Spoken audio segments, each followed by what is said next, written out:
तो क्या यूएस के जासूस ने इजराइल की मदद की? कौन है वो जासूस? नाम है साइट के। क्या किया? ईरान के हमलों को डिटेक्ट किया। हमले से पहले इजराइल को जानकारी दी। बैलिस्टिक मिसाइल हमले डिटेक्ट किए। कहां मौजूद है? तुर्की में रेडार साइट ये मौजूद है और इस रेडार साइट का नाम है साइट के। इजराइल, कतर और सऊदी अरब में भी है और ये जो रेडार है ये बैलिस्टिक मिसाइलों को न केवल डिटेक्ट कर रहा है बल्कि इजराइल की मदद कर रहा है, उनको डेटा दे रहा है। और इस वक्त की एक बड़ी खबर तेहरान से आ रही है। तेहरान की कारों में धमाके हो रहे हैं। 20 से ज्यादा धमाके हुए तेहरान की कारों में। चलती कारों में धमाके हो रहे हैं और दहल गया है तेहरान। अब देखिए, मोसाद का ऑपरेशन आपने सुना था। अभी जो हालिया ऑपरेशन था वो था लेबनान में, जहां हिजबुल्लाह वहां पेजर फट रहे थे। अब तेहरान में कारें फट रही हैं। तेहरान की 20 कारों में धमाके हुए हैं। चलती कारों में धमाकों से तेहरान दहल गया। उनमें से एक की तस्वीर हम आपको दिखा रहे हैं। कई लोगों के धमाकों में मारे जाने की खबर भी है। इस बीच ईरान में एक और इमारत पर हमला हुआ है। ईरान में एक और इमारत पर हमला। रिहायशी इमारत के पास गिरी है इजराइल की मिसाइल। हमले के बाद लोग भागते दिखे हैं। ईरान में एक और इमारत पर मिसाइल अटैक किया है इजराइल ने और लोग वहां पर भागते दिखे हैं। ये देखिए, ये कैसे रिहायशी इलाके में आग लगी हुई है मिसाइल हमले के बाद और लोग भागते दिखे हैं इस वीडियो में। ये वीडियो ईरान का है, ईरान की राजधानी तेहरान का है और वहां पर यह अटैक हुआ है। दो तस्वीरें दिखाता हूं। एक तस्वीर मैंने आपको धमाकों की दिखाई थी, कारों में, चलती कारों में धमाके, लोग वहां पर काफी परेशान हैं। और दूसरी तरफ एक तस्वीर मैं आपको दिखा रहा हूं कि कैसे रिहायशी इलाकों में अब इजराइल की मिसाइलें गिरी हैं और उन मिसाइलों में से आग लगने के बाद लोग सड़कों पर कैसे बदहवासी में भागते दिख रहे हैं। वो दोनों तस्वीरें आप देखिए।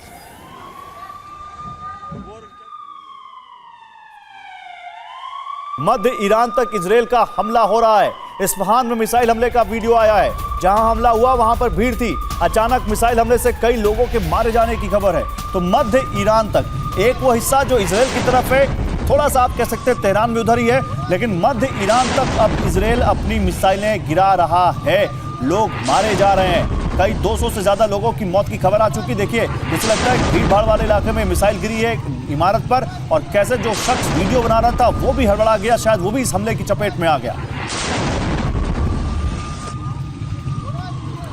ये क्या हो रहा है जनरल सिवाच? ये अचानक से ये जो इंटेंसिटी है, क्या आपको लगता है बढ़ा दी है इजराइल ने कि अगर कोई सीज फायर होता है तो उससे पहले जितना मैक्सिमम डैमेज कर सके ईरान को, वो स्ट्रैटेजी दिखती है? हाँ, बिल्कुल ऐसा ही लगता है गौरव। ये सच्चाई है कि ऐसा लग रहा है कि ज़्यादा देर ईरान टिक नहीं पाएगा और कहीं ना कहीं सीज फायर होगा। और ये सच्चाई है कि इससे पहले ईरान चाहता है कि जितना भी ज़्यादा से ज़्यादा नुकसान ईरान पे कर पाए। इजराइल चाहता है, इजराइल चाहता है कि जितना भी ज़्यादा से ज़्यादा नुकसान ईरान पे कर पाए वो करने की कोशिश करेगा। और उसकी 4-5 वजह है। देखो, सच्चाई ये है कि अभी भी कुछ ना कुछ ऐसा लगता है कि ईरान के पास जो उसकी न्यूक्लियर फैसिलिटीज़ ज़्यादातर बर्बाद हुई हैं पर पूरी बर्बाद नहीं हुई है और वो दोबारा रिवाइव कर सकता है अगले 4-5-6 महीने या एक साल में। लेकिन मैं एक और सवाल पूछना चाहता हूं। चलिए, वो आपने परमाणु सेंटर्स को निशाना बनाया, मिलिट्री फैसिलिटी को निशाना बनाया, जो सरकारी इमारतें उनको नुकसान पहुंचाया, लेकिन कमोडोर एस बहल रिहायशी इलाकों को निशाना क्यों बना रहे? मैं इसको एक बार कंप्लीट कर लूं। देखो, मैं यही कह रहा हूं कि जो रेजिडेंशियल एरिया हैं ऐसे इजराइल नहीं बना रहा, क्योंकि वो यही चाहता है कि किसी तरीके से आयतुल्लाह अल खमानी के अगेंस्ट लोग सड़कों पे आए, डिससेटिस्फैक्शन होए। अगर आप देखें, नेतन्याहू ने क्या बोला था कि ये ऑपरेशन लॉयन है, ये उसको दिलाता है। हाँ, तो ये राइजिंग लॉयन है। ये उसको दिलाता है याद जो उनके 79 से पहले उनके फ्लैग पे होता था। एक प्रकार मेरे को लगता है कि अब वो टारगेट कर रहे हैं ईरान की जो आवाम को। वो चाहते हैं कि कहीं डिससेटिस्फैक्शन हो लोगों को। ईरान में वो कहीं ना कहीं जो मौजूदा लीडरशिप है उसके खिलाफ पैदा करना चाहता है। मुझे लगता है एम्बेसडर वोरा और एयर कमोडोर एस बहल साहब दोनों लोग इसमें बोलना चाहते हैं, लेकिन मैं एक रिपोर्ट दिखा के आऊंगा आप दोनों के पास। अब जंग में बरस रहे बारूद से हो रहे विनाश के वीडियो सबूत हम आपको दिखाते हैं। ये ईरान और इजराइल के बीच हो रही जंग के सबसे नए वीडियो हैं। इनको देख लीजिए, फिर आते हैं अपने गेस्ट के पास।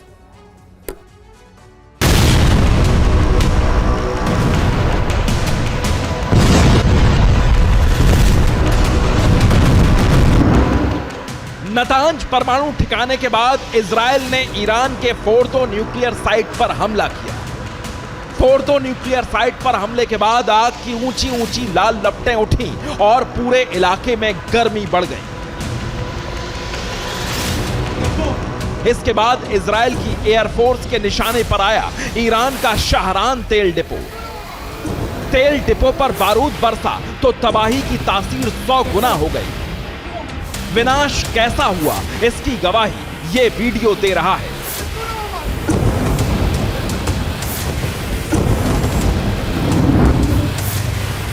लेकिन तबाही सिर्फ ईरान के परमाणु ठिकानों या तेल डिपो पर ही नहीं हुई। ईरान की राजधानी पर इजराइल ने इतना बारूद बरसाया कि तेहरान के कई इलाके गाजा जैसे दिखाई देने लगे।